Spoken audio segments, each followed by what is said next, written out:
ಮನೆ ಸಾರಿಸ್ತಾ ಇದ್ರು. ಇವತ್ತು ಏನಿಲ್ಲ, ಹಂಗೆ ಕ್ಲೀನ್ ಮಾಡಿಬಿಡ್ತಾರೆ, ಫ್ಯಾನ್ ಹಾಕಿ ಗಾಳಿ ಉರಿಸಿಬಿಡ್ತಾರೆ. ಇಂಥ ಅವ್ಯವಸ್ಥೆ ಬಂದಿರೋದ್ರಿಂದ ಕ್ರಿಮಿಕೀಟಗಳು ಮನೆಯಲ್ಲಿ ಆವರಿಸಿದು, ಮನಸ್ಸಿನಲ್ಲಿ ಆವರಿಸಿದು, ಶರೀರದಲ್ಲಿ ಸೇರಿದು. ಇದಕ್ಕೆ ಬಹಳ ಚಿಂತನೆ ಮಾಡ್ಬೇಕು ಇವತ್ತೆಲ್ಲರೂ.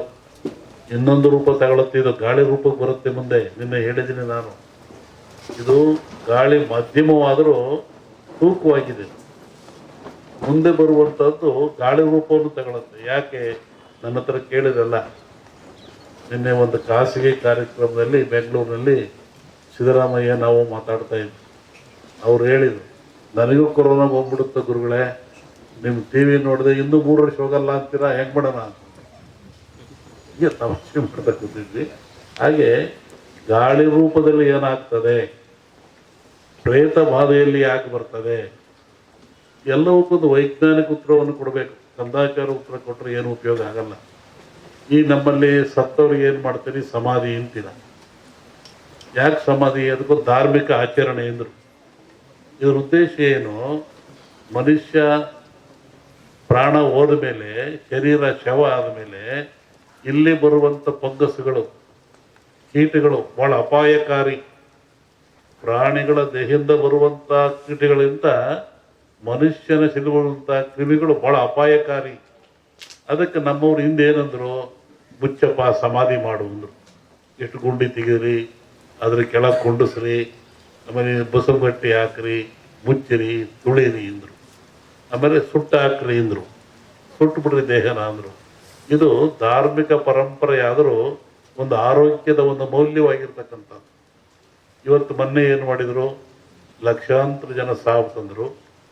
ಸಾವು ತಂದು ಗುಂಡಿ ತೆಗೆದ್ರು, ಹೆಸರು ತಗೊಂಡೋಗಿ ಎಲ್ಲ ಎಣ್ಣೆಗಳನ್ನು ಸಾಮೂಹಿಕವಾಗಿ ಗುಂಡಿ ತಿಕ್ಕಿ ಹಾಕಿದ್ರು, ಬೆಂಕಿಗೆ ಹಾಕಿದ್ರು. ಆದರೆ ಅವ್ಯಾವೂ ತನ್ನ ಶರೀರದ ಬ್ಯಾಕ್ಟೀರಿಯಾ ಕಳ್ಕೊಳ್ಳಿಲ್ಲ. ಅವೆಲ್ಲ ಏನಾಗ್ತವೆ, ಭೂಮಿಯ ಗಾಳಿಯ ಸಂಪರ್ಕದಿಂದ ಮೇಲೆ ಬರ್ತದೆ. ಅದು ಆಕಾಶ ತತ್ವ, ಅಲ್ಲಿ ಕಾಸ್ಮಿಕ್ ರೇಸ್ ಅಂತ. ಭೂಮಿಗೂ ಆಕಾಶಕ್ಕೂ ಒಂದು ಮಧ್ಯೆ ಒಂದು ಲೇಯರ್ ಇರ್ತದೆ, ಕಾಸ್ಮಿಕ್ ಲೇಯರ್. ಅಲ್ಲಿ ಎಲ್ಲ ಸಂಗ್ರಹ ಆಗ್ತದೆ. ಹೆಂಗೆ ನೀರು ಮೇಲೋಗಿ ಮೋಡವಾಗಿ ಗಾಳಿಯಿಂದ ಭೂಮಿಗೆ ಬರ್ತದೆ, ಹಾಗೆ ಒತ್ತಡ ಬಂದಾಗ ಅವು ಕೆಳಗೆ ಬರ್ತದೆ. ಅವು ನಿರ್ವಾತ ಪ್ರದೇಶ ಉತ್ಪತ್ತಿ ಆಗ್ತದೆ. ಅವಾಗ ಮನುಷ್ಯನ ಮೇಲೆ ಅಟ್ಯಾಕ್ ಆಗ್ತವೆ, ಅವಾಗ ಮನುಷ್ಯ ಸಾಯ್ತಾನೆ. ಇದನ್ನು ನಾವೇ ಇಂದು ಇದೆ. ಇದು ರಾವ್ ಹೊಡಿತು ಅಂದರು, ನೆಲಪಟ್ಟು ಹೊಡಿತು ಅಂದರು. ಇದನ್ನೆಲ್ಲ ಅಂತಹ ಕ್ರಿಯೆ ಬರ್ತವೆ. ಅದಕ್ಕೆ ಎಚ್ಚರವಾಗಿರ್ರಿ, ಭಾಳ ಮುಖ್ಯವಾಗಿರಬೇಕು ಅಂತ. ಇನ್ನೂ ಅನೇಕ ಕ್ರಿಯೆ ತಗೊಂಡ್ರೆ ಎದರ ಅವಶ್ಯಕತೆ ಇಲ್ಲ. ಇದು ಪ್ರಾಣ ಕಳೆಯುವಂಥ ಕಾಯಿಲೆ ಅಲ್ಲ. ಮನುಷ್ಯ ಭೀತಿಗೊಳಪಟ್ಟು ಹೆದರಿ ಸಾವಿಗೊಳಪಡ್ತಾ ಇದ್ದಾನೆ. ಅದಕ್ಕೆ ಸಾಯ್ತಕ್ಕಂಥ ಎದುರಿಸಿಲ್ಲ. ಅದಕ್ಕೆ ತಕ್ಕನಾದ ಮೆಡಿಸಿನ್ಗಳು ಅಥವಾ ಸ್ವಚ್ಛತೆ ಕಾಪಾಡ್ಕೊಳ್ಳಿ, ಭಾಳ ಮುಖ್ಯವಾಗಿರ್ತಕ್ಕಂಥ. ಈ ಧಾರ್ಮಿಕ ಆಚರಣೆಗಳು ನೀವು ಒಬ್ಬರನ್ನೊಬ್ಬರು ಕಂಡ್ರೆ ಏನಂತೀರಾ, ಆರೋಗ್ಯವಾಗಿದ್ದೀರಾ ಅಂತ. ನೀವು ಕಾಗದ ಹಂಗಂತ ಬರೀತೀರ, ನಾವು ಆರೋಗ್ಯ, ನಿಮ್ಮ ಆರೋಗ್ಯ. ಏನು ಆರೋಗ್ಯ ಅಂದರೆ ಏನು? ದೇಹದ ಆರೋಗ್ಯವೇ, ಮನಸ್ಸಿನ ಆರೋಗ್ಯವೇ? ಏನು ಆರೋಗ್ಯ? ನೋಡ್ರಿ, ನಮ್ಮ ಜನ ಎಷ್ಟು ಬುದ್ಧಿವಂತರು. ಸನಾತನ ಕಾಲದ ಸಹಿತ ಒಂದು ಆರೋಗ್ಯವಾಗಿದ್ದೀರಾ, ಶರಣು ನಮಸ್ಕಾರ, ಆರೋಗ್ಯವಾಗಿದ್ದೀರಾ ಅಂತ. ಯಾವುದು ಆರೋಗ್ಯ? 6 ಯೋಗ್ಯವಾಗಿದ್ದಾವ. 6 ಯಾವುವು? ಮನುಷ್ಯರ್ತಕ್ಕಂಥ 6 ಯೋಗ್ಯವಾಗಿದ್ದಾವು. ಚೆನ್ನಾಗಿಟ್ಕೊಂಡು ಚೆನ್ನಾಗಿರ್ತೀರ ಅಂತ. ಕಾಮ, ಕ್ರೋಧ, ಮೋಹ, ಮದ, ಮತ್ಸರ, ಲೋಭ. ಕಾಮಕ್ಕೊಳಗಾಗಬಾರದು, ಮತ್ಸರಕ್ಕೊಳಗಾಗಬಾರದು, ಲೋಭಕ್ಕೊಳಗಾಗಬಾರದು, ಕ್ರೋಧಕ್ಕೊಳಗಾಗಬಾರದು, ಆಶೆಗೆ ಒಳಗಾಗಬಾರದು.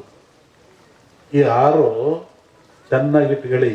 ಅದಕ್ಕೆ ಆರೋಗ್ಯವಾಗಿದ್ದೀರಾ. ನಾವು ಕೇಳೋ ಜನ ಕೇಳೋದು ಕಲ್ತ್ಕೊಂಡ್ವಿ, ಒಳಗಿನ ತತ್ವ ನಮಗೆ ಬರಲಿಲ್ಲ. ಇವತ್ತು ಹಬ್ಬ ಆಚರಿಸ್ತೀವಿ, ಸಮಾರಂಭಗಳನ್ನು ಮಾಡ್ತೀವಿ, ಕಾರ್ಯಕ್ರಮ ಮಾಡ್ತೀವಿ ಅಂದರೆ ಅದರ ಮೂಲ ಉದ್ದೇಶ ನಾವು ತಿಳ್ಕೊತಾ ಇಲ್ಲ. ಆ ಮೂಲ ಉದ್ದೇಶ ಏನು ಅಂದರೆ ಮನುಷ್ಯನಿಗೆ ಆರೋಗ್ಯದಾಯಕವಾಗಿರಬೇಕು, ಖುಷಿ ಇರಬೇಕು, ನೆಮ್ಮದಿ ಇರಬೇಕು ಅಂತ. ಹಿಂದಿನ ಕಾಲದಲ್ಲಿ ಒಂದು ಧರ್ಮ ಆಚರಣೆ ಇತ್ತು.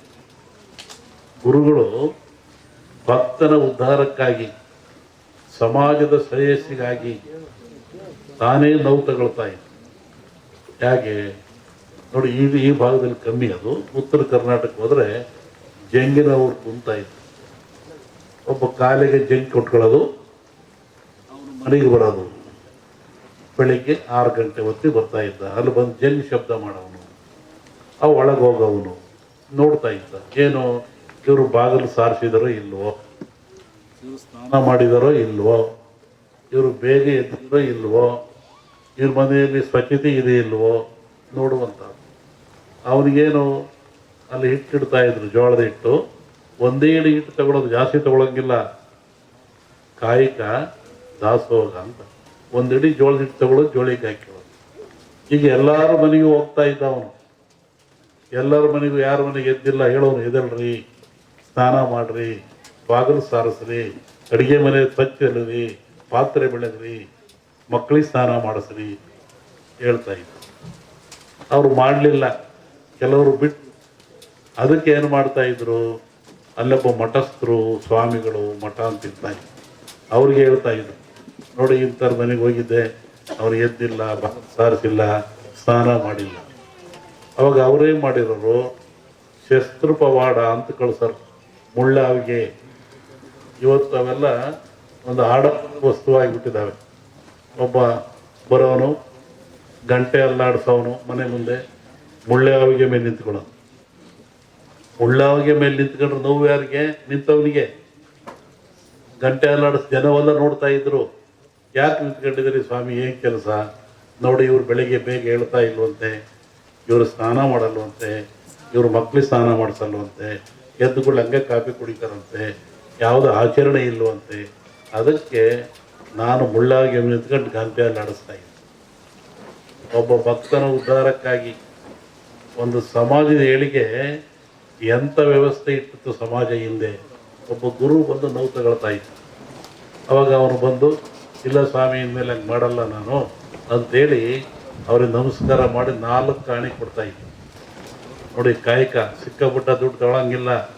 ಒಂದಿಡಿ ಹಿಟ್ಟು ಅವಂದು, 4 ಕಾಣಿ ಇವನಷ್ಟೇ ಇಳಿದು ಹೋಗ್ತಾ ಇತ್ತು. ಅದಕ್ಕೂ ಮೀರ್ತಿದ್ರು ಕೆಲವರು. ಆವಾಗ ಅವ್ರಿಗೆ ಶಸ್ತ್ರಪ ಮಾಡೋದು ಮತ್ತೊಬ್ಬರನು ಅವನ ಮನೆ ಮುಂದೆ ಬಂದು ಮುಳ್ಳಾವಿಗೆ ಮೆಟ್ಕೊಂಡು ಈ ಬಾಯಿಗೆ ಉದ್ದಕ್ಕೆ ಈ ಬಾಣದಂಗೆ ಇರುತ್ತಲ್ಲ ಶೂಲ, ಅದು ಚುಚ್ಕೊಂಡ್ಬಿಡ್ತಿದ್ದ. ರಕ್ತ ಬೀಳ್ತಾ ಇತ್ತು. ಮತ್ತೆ ಗಂಟೆ ಅಲ್ಲಾಡಿಸೋನು. ಎಲ್ಲ ಜನ ಸೇರೋರು, ಯಾಕೆ ಇವನು 5ನರಿಗೂ ಬೆಲೆ ಕೊಡಲ್ವಂತೆ, ಆ ಪೂಜೆನೂ ಮಾಡಿಲ್ವಂತೆ, ನೋಡಪ್ಪ ಇವನು ಅಂತ. ಹಂಗೆ ನೀನ್ಯಾಕೆ ನೋವು ತಗೊಳ್ತೀಯ? ಅವರ ಉದ್ಧಾರಕ್ಕಾಗಿ. ಇವು ಮಠಗಳು, ಮಾನ್ಯಗಳು, ಹಿರಿಯರು ಒಂದು ಸಮಾಜವನ್ನು ಸಿದ್ಧುವಂತ ಸಂಕೇತ.